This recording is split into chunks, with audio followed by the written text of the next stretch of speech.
चलिए, आज हमारे साथ माधव जी हैं जिनसे हम बात करने जा रहे हैं। माधव जी मधुबनी, बिहार के मधुबनी के रहने वाले हैं। बाकी परिचय माधव जी स्वयं देंगे। माधव जी का चयन वरिष्ठ अनुवाद अधिकारी के पद पर हुआ है रक्षा मंत्रालय में।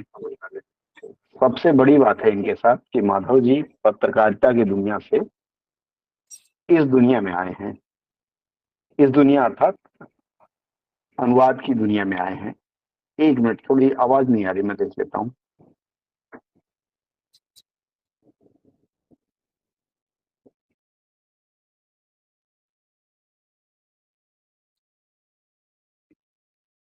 कुछ बोलिए, देखो। सर, क्या मेरी आवाज जा रही है आपके हाँ, अभी आवाज आ रही पास? है। हाँ, अभी आवाज आ रही है। ठीक है। ठीक है। तो मैं बात कर रहा था, माधव जी जा रहे हैं, सेना में जा रहे हैं, सिविलियन बन के जा रहे हैं। और माधव जी ने पत्रकारिता की दुनिया भी देखी है और सैन्य दुनिया भी देखने जा रहे हैं। अर्थात एक पत्रकार सैनिक बनने जा रहा है। धर्मवीर जी थे, अगर आपको नाम याद हो साहित्य में, धर्मवीर भारती जी। उन्होंने ब्रह्मपुत्र की मोर्चेबंदी लिखी है। और जब उस समय बांग्लादेश भारत का युद्ध चल रहा था, उस युद्ध में एक पत्रकार के रूप में वे शामिल हुए थे और उन्होंने सैन्य लाइफ पूरी तरह से देखा है। आप तो वह सैन्य लाइफ जीने जा रहे हैं और देखने भी जा रहे हैं। तो हम आपसे सबसे पहले तो यही जानना चाहेंगे कि आप अपनी पृष्ठभूमि बताएं कि आप पत्रकारिता की दुनिया में कैसे गए, आपके गांव के बारे में, आपके शहर के बारे में, और फिर रुझान इस तरफ कैसे हुआ। सबसे पहले सर, आपके सभी दर्शकों को मेरा प्रणाम और जी, नमस्कार। हमारा। और आपको भी मैं चरण वंदन करता हूं, क्योंकि मार्गदर्शन तो मिलता रहा है आपसे भी। और आपका जो चैनल है यूट्यूब पर, भाषा शिक्षण, मैं तो ये नहीं कह सकता कि मैंने डेली देखा है, लेकिन कुछ ऐसे टॉपिक्स डेफिनेटली रहे हैं प्रिपरेशन के दौरान, जब मैंने आपके चैनल के थ्रू मैंने अप्रोच किया और चैनल पर मैंने, मतलब कह सकते हैं मोर और लेस, मैंने वहां से भी चीजें और जानकारियां हासिल की हैं। और जो आपने पूछा है कि मेरी पृष्ठभूमि क्या है, मैं बिहार के मधुबनी जिले में, झंझारपुर शहर है, छोटा सा शहर है, मैं उसी शहर से बिलोंग करता हूँ।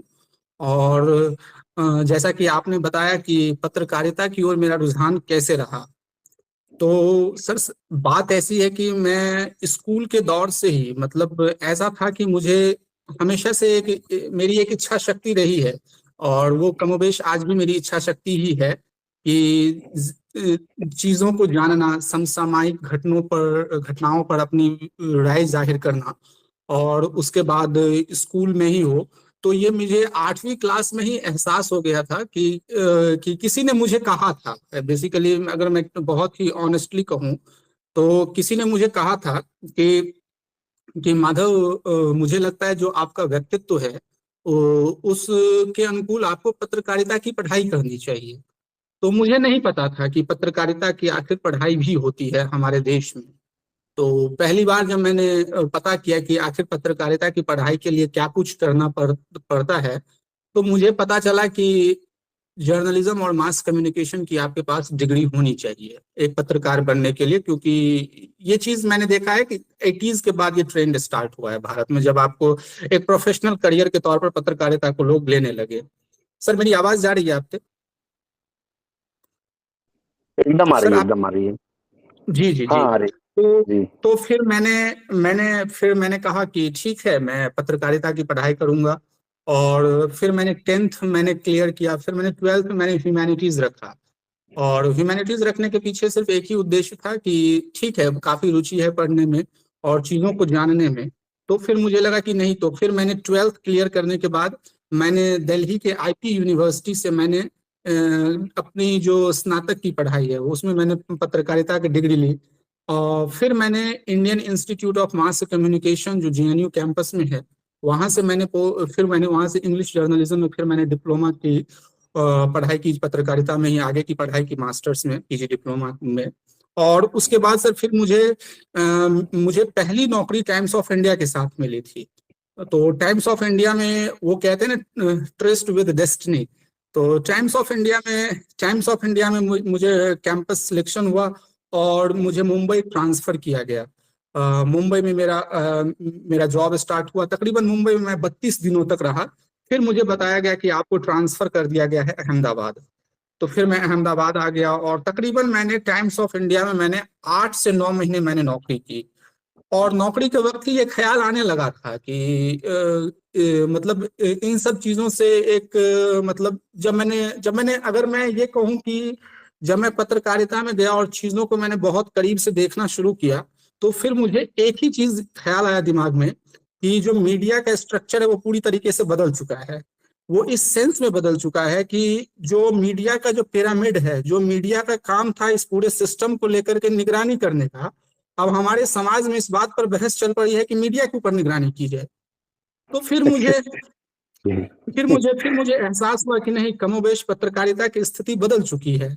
तो फिर अगर मैं संक्षेप में कहूँ तो फिर एक घर में निगोशिएशन का फेज स्टार्ट हुआ। फिर कोविड आ गया और फिर मैंने निगोशिएशन का फेज स्टार्ट हुआ। मैंने कहा कि मुझे लगता है कि मुझे नौकरी छोड़कर मुझे कुछ अलग करना चाहिए। तो डेफिनेटली मेरे फादर एक लीगल बैकग्राउंड से हैं, मेरे बड़े भाई लॉ कॉलेज में प्रोफेसर हैं, मेरे बाबूजी लॉयर हैं। तो उन्होंने कहा ठीक है, आप अगर आपकी इच्छा है कि आप रिजाइन करके कुछ अच्छा करना चाहते हैं तो स्वागत है, लेकिन पढ़ाई करनी ही होगी। मैंने कहा हाँ। तो फिर मैंने प्रिपरेशन स्टार्ट किया। उसी दौरान एक्चुअली यदि मैं कहूँ, अगर मैंने थोड़ा प्रिपरेशन आज कैमरे की तरफ देखिएगा। हाँ जी जी जी जी जी। जी हाँ हाँ। अगर मैं आज भी कहूँ, आज भी मैं खुद को एक छात्र ही मानता हूँ, क्योंकि मेरा ये सिलेक्शन तो हुआ है, लेकिन मुझे इस नौकरी के बारे में नहीं पता था कि भारत में ऐसी भी कोई नौकरी एग्जिस्ट होती है जहां पर आप अनुवाद अधिकारी के तौर पर नियुक्त किए जा सकते हैं। तो मैं आज पिछले 2.5 सालों से आप कह सकते हैं मैं सिविल सर्विसेज की ही तैयारी कर रहा हूँ। तो निशांत जैन सर जो पार्लियामेंट में अनुवाद अधिकारी थे, मुझे उनकी किताब रुक जाना नहीं में मुझे इस बात का जिक्र मिला कि अगर आप पीजीडीटी की पढ़ाई करते हैं तो क्योंकि मैंने भी अनुवादक के तौर पर रह करके पढ़ाई की और वो अभी जालोर में डीएम है। तो मुझे लगा कि हाँ, ये अच्छा करियर। उन्होंने कहा कि वर्क का प्रेशर ज्यादा नहीं रहता है, यहाँ पर स्कोप अच्छा है पढ़ने का। तो मेरे दिमाग में ये ख्याल आया। तो फिर फिर मैंने आवाज जा रही है सर? आ रही आ रही है। हाँ। तो फिर मैंने शुरुआत की अपनी तैयारी। और शुरुआत करने के बाद ये मैंने एग्जाम, मेरा पहला प्रयास ही था। मैंने एग्जाम दिया और फिर मुझे यूट्यूब पर फिर मैंने आपके चैनल से आना, फिर आपसे टच में आना। कई सारे मुद्दों पर तो आप मेरी और आपकी काफी लंबी बातचीत भी हुई है, जैसे कि वो तो आप बखूबी जानते हैं। मैं आपको फोन करता था कभी भी, सर ऐसा हुआ है, ऐसा हुआ क्या, ऐसा भी हो सकता है। तो सहयोग तो मिला है, ऐसा तो नहीं कह सकते हैं कि सब कुछ अपनी बदौलत ही हो गया है। तो फिर मैंने प्रिपरेशन किया और प्रिपरेशन में मुझे जहां तक महसूस हुआ कि मुझे इस तैयारी के दौरान सिर्फ मुझे हिंदी पर ज्यादा ध्यान देने की जरूरत थी। तो मैंने हिंदी पर ध्यान दिया और फिर मतलब इस साल मतलब 28 रैंक मुझे प्राप्त हुआ है। और अभी देखते हैं आगे कहाँ क्या कुछ होता है। अपने आप में बहुत बड़ी उपलब्धि है 28वां रैंक, और ऊपर से पहली बार में 4600 ग्रेड पे पाना। काफी लोगों को आपसे जलन भी हो रही होगी। लेकिन मैं ये जानना चाहूंगा, शुरुआती दौर, चूंकि आप पत्रकारिता से आए थे और अनुवाद की दुनिया में आप प्रवेश किए, तो आपकी तैयारी में कौन कौन सी पुस्तकें रही? शुरुआत डे वन से आप कैसे किए और मोटिवेट सर कैसे हुए?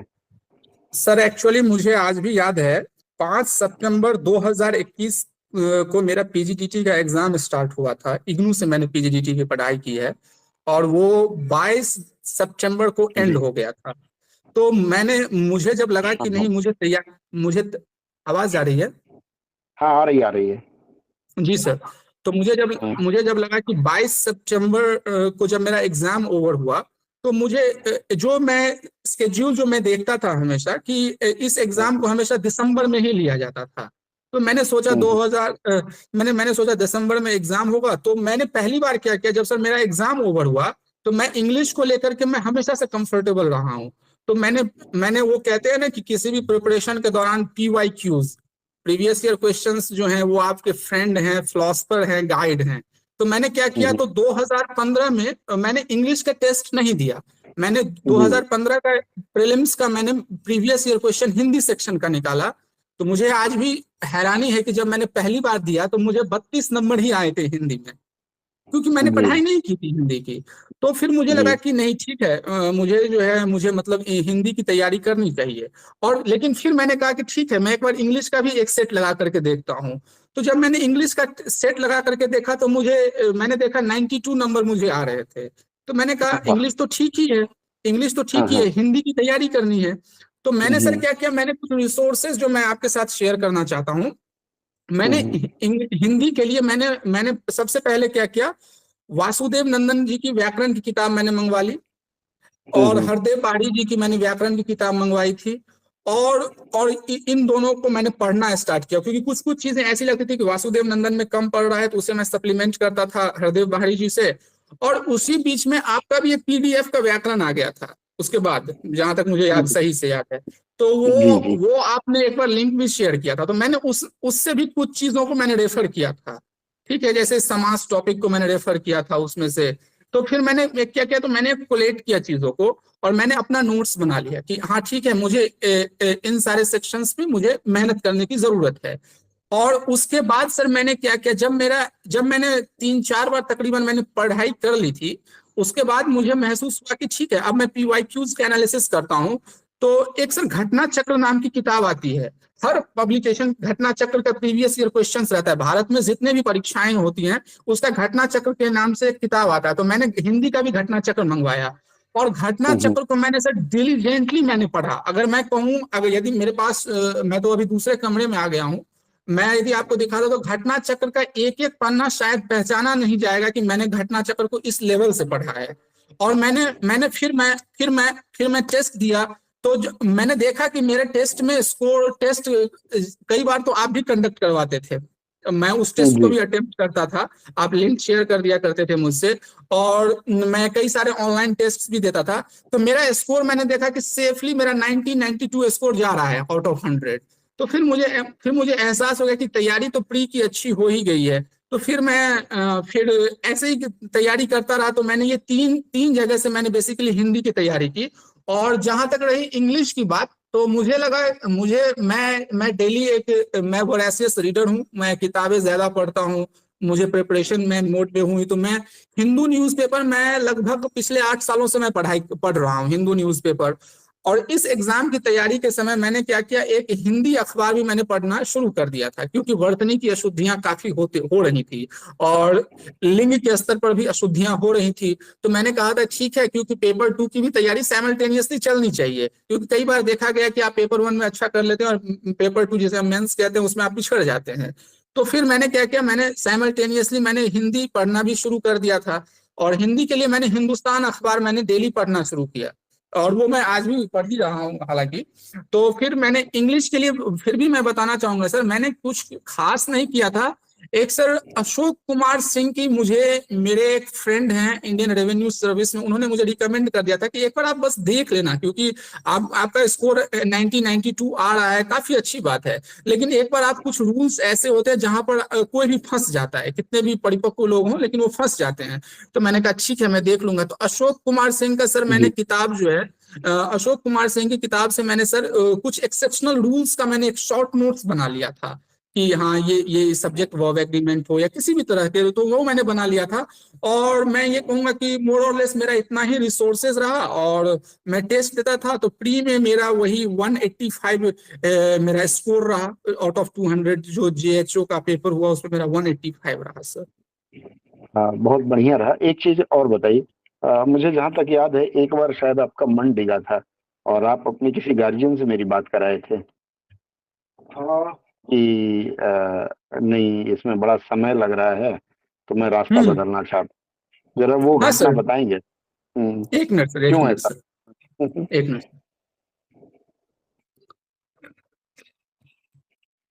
सर अप्स एंड डाउन्स जो है वो किसी भी जर्नी का तो फेज है ये। जी एक्चुअली जी। ये हुआ ये था, आपने बिल्कुल सही तरीके से मुझे याद दिला दिया कि जिस वर्ष मैं तैयारी कर रहा था उस वर्ष वैकेंसी ही नहीं आई थी। तो जी जी। मुझे हाँ। लगा मैं अपना मैं बेशकीमती समय जो है अपना जाया कर रहा हूँ। तो मैंने आपसे मेरे एक गार्जियन है, मेरे बड़े भाई हैं बेसिकली, केशव झा, जी उनसे मैंने आपकी बात करवाई थी। तो आपने उन्हें काफी सारा प्रोत्साहन दिया था कि आपने, जहां तक मुझे याद है, आपने कबीर जी की एक पंक्ति भी उन्हें सुनाई थी, शायद आपको अच्छी तरह से याद हो, कि मतलब धैर्य को लेकर के धीरे धीरे रे मनवा करके धीरे आपने धीरे कुछ रे। कहा। हाँ, हाँ धीरे हाँ धीरे रे हाँ मना तेरे सब होए। जी हाँ जी हाँ जी। हाँ।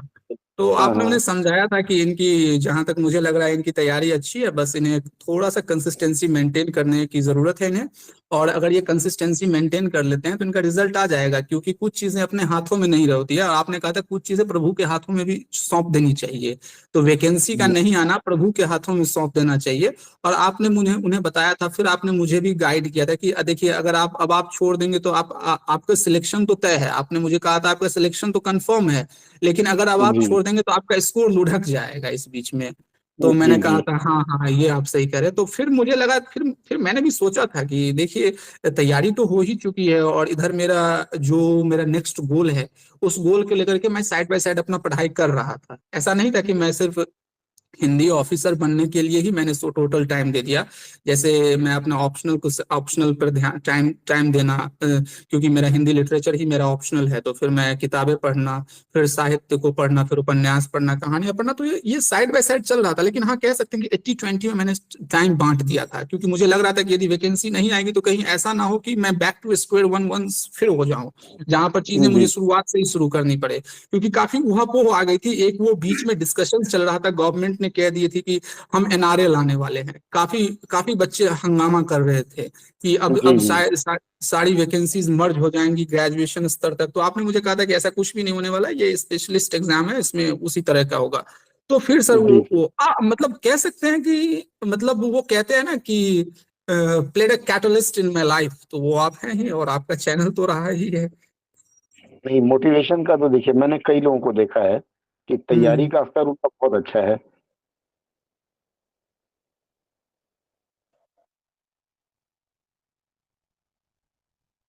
सर आपकी आवाज। पर जा करके लोग पीछे मुड़ने लगते हैं। हमारा जी काम जी जी है जी। कि हम देख रहे हैं कि तैयारी पूरी है, तो पीछे ना मुड़ने दें, बल्कि उनको सहारा दें। और as a ji ji. Motivator मैंने वही किया। आप अपनी तरफ पूरी अच्छी तरफ जा रहे थे। एक चीज और बताइए, जब आपको खबर मिली कि आपका नाम आ गया है, पिताजी की क्या प्रतिक्रिया थी? सर एक्चुअली, यदि मैं सच में कहूँ तो जब रिजल्ट मुझे पता नहीं था, क्योंकि रिजल्ट आ गया है, मैं हम्म। यदि उस शख्स का नाम नहीं लूं तो शायद मेरे स्तर पर बेईमानी होगी। उनका नाम है बलदेव सिंह। राजस्थान से उन्होंने मुझे फोन किया था। जी तो जी। उन्होंने अफसोस है कि उनका सिलेक्शन नहीं हो पाया। तो हाँ बलदेव हाँ। सिंह ने मुझे राजस्थान से मुझे फोन किया था कि बधाई हो सर। तो मैंने कहा जी। क्यों? तो कह रहे हैं कि रिजल्ट आ गया है, आपका नेम है। तो मैंने कहा कि बलदेव जी, आपने, और बलदेव जी से मेरी तकरीबन आधे घंटे पहले बात ही हुई थी फोन पर। तो मैंने कहा बलदेव जी, आपसे तो मेरी आधे घंटे पहले बात हुई है, आप मजाक कर रहे हैं। तो बलदेव जी कह रहे हैं कि नहीं नहीं, मैं मजाक नहीं कर रहा हूँ, आप एक बार खुद से चेक कर लो। तो मैंने कहा कि देखिए, मैं चेक नहीं करूंगा, आप अपने क्या करो, तो आप मुझे रिजल्ट भेज दो, पीडीएफ भेज दो, या फिर स्क्रीनशॉट लेकर के भेज दो। तो बलदेव जी ने मुझे भेजा। बलदेव जी ने मुझे भेजा, और मैंने मैंने देखा। फिर मैं एसएससी की वेबसाइट पर गया, फिर मैंने देखा। तो उस वक्त मेरे पिताजी अपने क्लाइंट्स के साथ डीलिंग कर रहे थे। उनके क्लाइंट्स के साथ उनकी मीटिंग चल रही थी। तो मैंने कहा कि मतलब, अगर मैं मैथिली में कहूँ तो प्राइमरीली तो मैं घर में मैथिली ही बोलता हूँ, क्योंकि मैं मिथिला के क्षेत्र से आता हूँ।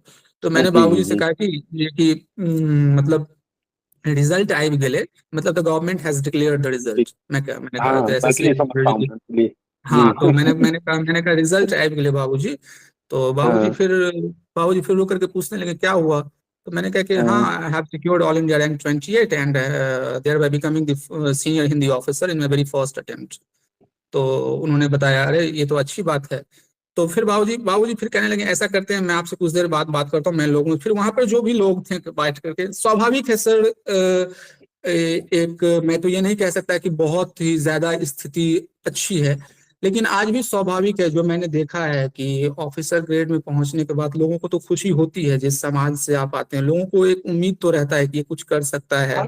डायरेक्टली और जी। इनडायरेक्टली तो आप चीजों को इन्फ्लुएंस कर सकते हैं, मैं तो ये नहीं कहूंगा कि आप बहुत कुछ कर सकते हैं, लेकिन हाँ ठीक है, जब आप सीनियर ग्रेड में मिनिस्ट्री में जाते हैं तो एक स्पॉन्टेनियसली लोगों के अंदर एक इच्छा शक्ति आ जाती है कि हाँ ये शख्स अगर खड़ा हुआ है तो कुछ करेगा ये हम लोगों के लिए। तो खुशी हुई है लोगों को। मैंने अपने texted each and every one saying that no, I have secured all India rank 28 in my very maiden attempt, मैं लिखता था और मेडन को मैं हाईलाइट करता था, ये मेरी बचपना कह दीजिए आप।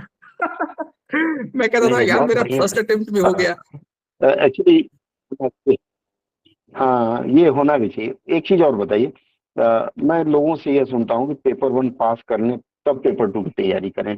ऐसे लोगों को आप क्या सलाह देंगे नहीं कि सर, सचमुच बाद में कंसंट्रेट करें या पहले से करना शुरू करें? नहीं सर, नहीं सर, मेरा ऐसा मानना है, मैंने बहुत मतलब मैं तो ये नहीं कहूँगा कि मेरा सर्कल बहुत बड़ा है, लेकिन जो भी जिन लोगों से मैं टच में रहा हूँ मैंने देखा है कि उन्होंने बहुत बड़ी गलती क्या की है। मैं सर एक चीज थोड़ा सा, सर मैं थोड़ा सा डाइग्रेस करूंगा टॉपिक से, मुझे आप थोड़ा सा लीवे दीजिए। जी मैं सर ये कहना जी। जी चाहूंगा कि आप लैंग्वेज को लेकर के आप इतने ज्यादा प्रतिबद्ध हैं कि आप अपना फ्यूचर लैंग्वेज में ही देख रहे हैं कि भाषा के क्षेत्र में मुझे काम करना है। बेसिकली लैंग्वेज ऑफिसर का काम ही है कि आप लैंग्वेज इंप्लीमेंटेशन हो, ऑफिशियल लैंग्वेज पॉलिसीज हो, आप उसे इंप्लीमेंट करेंगे। मैंने सर अक्सर कई विद्यार्थियों को देखा है, मैं ग्रुप में ही देखता रहता हूँ कि न्यूज़पेपर पढ़ने से बहुत लोग कतराते हैं, पता नहीं मुझे क्या मिल रहा है उससे। इजी सॉल्यूशन, इजी सॉल्यूशन हाँ। सर ढूंढ रहे हैं, शॉर्टकट सॉल्यूशन ढूंढ रहे हैं। मैंने कई लोगों को देखा ये भी कहते हुए कि मार्केट्स में जो है ना हिंदू का जो है ना नोट्स मिल जाता है, मंथली नोट्स मिल जाता है। मुझे नहीं जी पता जी। सर कि मुझे नहीं पता कि ये कि जिन लोगों मेरा ऐसा मानना है कि जिन लोगों ने इजी सॉल्यूशन ढूंढा है उनकी जो संघर्ष की यात्रा है वो काफी लंबी हो चुकी है, मैंने ऐसा देखा है। बिल्कुल। मैंने जी मैंने जी। 2 सालों में देखा है। तो मेरा ऐसा हम्म। सर मानना है कि आप पेपर 2 की तैयारी साइमल्टेनियसली करते रहो, उसमें तो आप मतलब बिल्कुल। आपकी तैयारी, मैं तो बल्कि ये कहूंगा आपकी तैयारी मेंस ओरिएंटेड होनी चाहिए। मेंस ओरिएंटेड इस सेंस में होनी चाहिए कि यदि आपका कॉम्प्रिहेंशन पे पकड़ है तो ऑब्वियस है कि आप प्री में भी अच्छा कर जाओगे कॉम्प्रिहेंशन सेक्शन में। यदि आपकी ट्रांसलेशन सेक्शन पर अच्छी पकड़ है तो आप वही है कि आप जो है गद्य खंड में आप हिंदी में भी अच्छा करोगे। तो वही होता था सर। मैं क्या करता था सर, मैं तो न्यूज़पेपर में पढ़ ही रहा हूँ अब हमेशा से 8 सालों से, मैं क्योंकि मैं तो उस क्षेत्र से जुड़ा रहा हूँ, तो मैं न्यूज़पेपर में पढ़ाई कर रहा था। तो मैं क्या करता था कि मुझे पता था कि हाँ टॉपिक्स क्या आने वाले हैं, क्योंकि मैंने वो कह लिया था ना कि PYQ जो आपका फ्रेंड है, गाइड है, फिलोसफर है, तो मैंने उस अनुकूल अपनी टॉपिक, अपनी प्रायोरिटीज मैंने तय कर ली थी कि हाँ ये टॉपिक, ये टॉपिक, ये टॉपिक। तो मुझे पता था कि क्लाइमेट चेंज डायरेक्टली और इनडायरेक्टली आ रहा है, ठीक है, क्योंकि क्लाइमेट चेंज काफी टॉपिक मतलब टॉप ऑफ द टाउन रहा था उस साल, पिछले जी जी। साल, और अभी भी है ही। तो फिर मैंने हम्म। क्लाइमेट चेंज पे मैंने अपना शॉर्ट नोट्स सर बना लिया था कि इंडिया ने क्या कमिटमेंट्स किया है, पंचामृत घोषणा क्या है। फिर इजिप्ट के शर्म एल शेख में COP27 की मीटिंग चल रही थी। तो वो सर मैंने अपना एक शॉर्ट नोट्स बना लिया था ताकि मुझे पॉइंटर्स में चीजें याद रहें जब मैं इससे अटेम्प्ट करूं। तो मैंने ये देखा है, अक्सर देखा है कि इससे अटेम्प्ट करते समय सर लोगों को मैंने कई बार देखा है कि उन्होंने वो अटेम्प्ट तो करते हैं, लेकिन मैंने जो कॉपी मैंने कुछ लोगों का देखा है, मतलब मैं ऑब्जर्वेशंस में नहीं दे रहा हूँ, लेकिन मुझे ऐसा लगता है कि फैक्ट और सब्सटेंस ज्यादा होनी चाहिए आपकी कॉपी में। आपकी कॉपी में फैक्ट आपकी कॉपी में फैक्ट्स और सब्सटेंस ज्यादा होनी चाहिए, इसके बजाय कि आप don't beach around the Bush, आप टू बी स्पेसिफिक रहिए, क्योंकि आपके सामने वर्ड लिमिट है। और मैंने भी यही किया था कि मैंने इससे को अटेम्प्ट किया, एकदम वर्ड लिमिट में मैंने अटेम्प्ट किया, मैंने पॉइंटर्स में मैंने आंसर्स लिखे थे, क्योंकि मुझे पता था कि एग्जामिनर इवेल्युएटर जो है मेरी कॉपी नहीं पढ़ेगा until and unless I compel the person to read my copy. मैंने कभी भी पैरा में नहीं लिखा है, मैंने कभी भी पैरा में एस्से में नहीं लिखा है, मैंने हमेशा एक पॉइंटर्स में लिखा है। जैसे मान लीजिए मैंने शुरुआती किया क्लाइमेट चेंज पर, तो क्लाइमेट चेंज का मैंने तीन लाइन में सर मैंने डेफिनेशन दिया क्लाइमेट चेंज क्या है। फिर मैंने क्लाइमेट ट्रांसपेरेंसी रिपोर्ट की जिक्र की कि क्लाइमेट ट्रांसपेरेंसी रिपोर्ट क्या कह रहा है। फिर मैंने जिक्र किया कि क्लाइमेट ट्रांसपेरेंसी रिपोर्ट का इंडिया में क्या इम्पैक्ट है, फिर मैंने जिक्र किया। फिर मैंने जिक्र किया कि इंडिया में जो है क्लाइमेट से रिलेटेड जो है कि गवर्नमेंट्स के क्या क्या इनिशिएटिव्स है, मैंने पॉइंटर्स में लिखे थे आंसर्स। और मैंने वही जी जी। किया। और जो ट्रांसलेशन सेक्शन सर है उसके लिए मैंने देखा था, मैंने खुद के लिए जो तैयारी की थी, मैं हिंदू के एडिटोरियल को मैं क्या करता था, मैं पढ़ पढ़ लेता था। और ये हम्म बहुत अच्छी, ये 15 पिछले साल 15 अगस्त से हिंदू ने एक हम्म, मतलब क्या किया है, हिंदू ने हिंदी में भी अपने एडिटोरियल को देना शुरू कर दिया था डिजिटल। तो जी जी। मैं क्या करता था सर, मैंने आपसे ही, आपने मुझे बताया था कि एडमिनिस्ट्रेटिव टर्मिनोलॉजीज की आती है किताब, आप ले लीजिए गवर्नमेंट की, आपको अनुवाद करने में सहायता मिलेगी। तो मैंने कहा ठीक है सर मैं ले लूंगा, तो मैंने वो ऑर्डर कर लिया। मैंने हिंदू का क्या किया, तो ट्रांसलेशन मैंने करता था एडिटोरियल पढ़ने के बाद। और उसके बाद सर मैं क्या करता था, उसे मैं पहले एक बार कंफर्म हो जाता था। फिर मैं जो हिंदू के वेबसाइट पर मैं जाता था ऐप खोल करके, और मैं हिंदू का जो हिंदी में अनुवाद है, फिर मैं उससे मैच करता था कि वो कहते हैं ना कि कंपैटिबिलिटी आपकी ओरिजिनल टेक्स्ट के साथ कैसी है, क्या ये पब्लिशेबल होने वाली है या नहीं है। तो फिर मैं जी वहां जी। पर अपनी खामियां निकालता था कि हाँ यहाँ पर मैंने गलती कर ली है। बाकी मेरे दोस्त हैं नयन झा, उनसे मैं कई बार क्योंकि वो एबीपी न्यूज में पत्रकारिता कर रहे हैं और हम्म, तैयारी भी कर रहे, तो मैं उन्हें भेज देता था कि मैं उन्हें कहता था कि नयन आप मेरी ये हिंदी देख लो और फिर मुझे बता दो कि कहाँ कहाँ गलती हुई है। तो वो कह देते थे कि नहीं मोरलेस ठीक है, थोड़ा जेंडर पर काम कीजिए, क्योंकि ये हम लोगों के साथ है कि बिहार के लोग जेंडर पर ज्यादा गलतियां करते हैं। जी जी जी। एक हम्म चीज और बताइए, जैसे पेपर वन आपने किया, पेपर टू की तैयारी डे वन से आप शुरू किए, हम्म। निबंध की लिखने के लिए आप, जैसे बहुत लोगों ने मुझसे कहा कि नहीं जितना ज्यादा लिखोगे 2000 3000 शब्द लिख दोगे तो और नंबर मिलेगा, ऐसे लोगों को क्या कहेंगे? नहीं नहीं सर, ऐसा तो बिल्कुल भी नहीं है कि 2000 शब्द या 3000 शब्द। वहां पर देखिए सर, वहां पर टाइमर ऑन रहता है। यदि आप लिखने के लिए तो आप 5000 शब्दों में लिख दीजिए, लेकिन आपका क्वेश्चन छूट जाएगा। जब मैं बाहर निकला था तो प्रयागराज जी में मेरा सेंटर हुआ था, तो मैंने देखा था, मैंने साइकोलॉजिकली मैंने ऑब्जर्व किया था चीजों को, कि बहुत सारे बच्चे जो थे मतलब वो ये कह रहे थे कि मैं क्वेश्चन सही तरीके से अटेम्प्ट ही नहीं कर पाया। जी जी बहुत जी। सारे कह रहे थे कि मैंने 3 क्वेश्चन ही अटेम्प्ट किए, कोई कहता था कि मैंने 3.5 किया। तो इसका सर सबसे पहला तो वो फॉल आउट है कि आप शब्दों के सीमाओं में बंधे खुद को नहीं रखा। तो ये एक सबसे बड़ी खामियां थी। जैसे सर मान लीजिए जी 500 शब्द का कोई एस्से आता है, तो हम्म, आनंद प्रधान मेरे कॉलेज में बहुत अच्छी बात कहते थे कि 500 में जरूरी नहीं है कि आप 500 शब्द ही लिखो, 50 शब्द अगर एक्स्ट्रा भी हो जाता है तो एग्जामिनर उसके लिए आपको पनिश नहीं करेगा। लेकिन ख्याल रखो कि ज्यादा एक्सीड नहीं करना है। तो आनंद जी प्रधान से ये चीज मैंने प्रधान जी से मैंने सीखा था। तो प्रधान जी कहते थे कि देखो 2 चीजें जिंदगी में गांठ बांध लो, पढ़ना पढ़ने से आता है, और कोई भी जब भी लिखो तो ये मत सोचो कि 500 शब्द में ही लिखना है। क्योंकि मैं आईआईएमसी का एंट्रेंस भी मैंने दिया था, तो वहां पर भी इससे लिखना होता था, तो मैं उनसे कई बार मिलने भी जाता था। तो सर ऐसा नहीं है, यदि आप लिखेंगे तो सर वो फिर बैकफायर तो करेगा ही, it will ultimately boomerang on you. मैं तो वही कहूंगा कि आपका क्वेश्चन हाँ। छूट जाएगा सर। जैसे आप बता रहे थे ना कि आपके गांव वालों की, जब आपने बताया एक्सपेक्टेशन रही रहेगी कि लड़का कुछ ना कुछ समाज के लिए करेगा, चूंकि आप पत्रकार भी रहे हैं और पत्रकार अक्सर समाज को बदलता है, जी जी। आप अपने समाज को अपने अनुभव से क्या देने जा रहे हैं अब इसके बाद? हाँ सर, मैं तो ये नहीं कहूंगा कि मैंने जो मेरी ख्वाहिश थी वो मैंने अचीव कर लिया है। हाँ फिर लेकिन भी।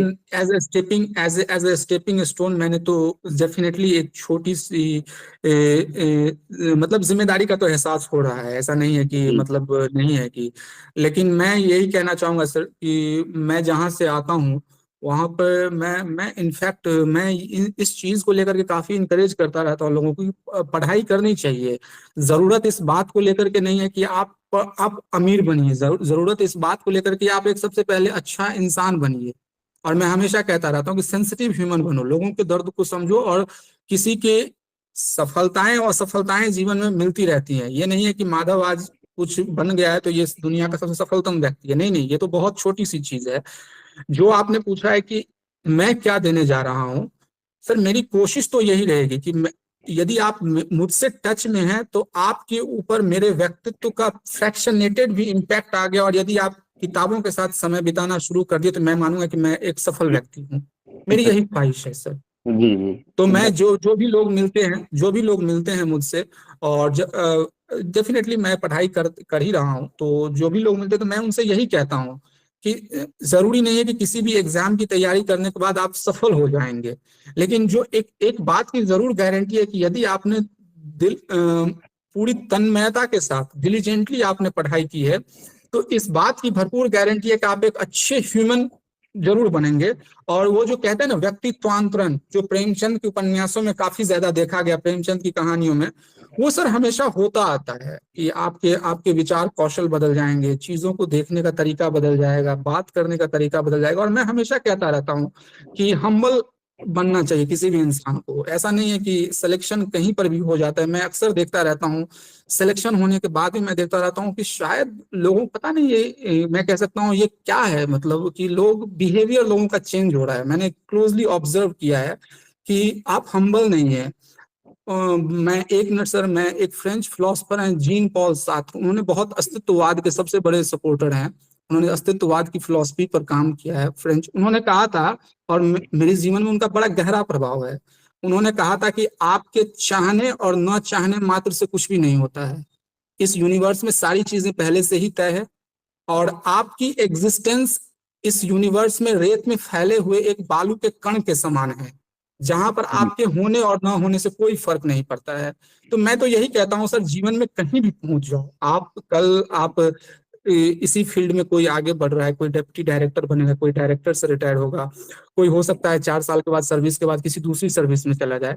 मैं हमेशा कहता हूं कि हम्बल, आपके अंदर विनम्रता तो होनी ही चाहिए, विनम्रता होनी चाहिए। और मैं दूसरों को भी यही कहता हूँ कि विनम्रता आपके अंदर कूट कूट कर भरी होनी चाहिए। कभी सामने वालों को ये एहसास नहीं होना चाहिए कि ये इस पद पर बैठा है और इस पद को सिंड्रोम लेकर के जी रहा है। मैं वो नहीं कहता हूँ कि वो नहीं होना चाहिए। जिस दिन आपके अंदर वो हो गया, उस दिन मुझे लगता है आपकी अचीवमेंट जो है बेकार ही है।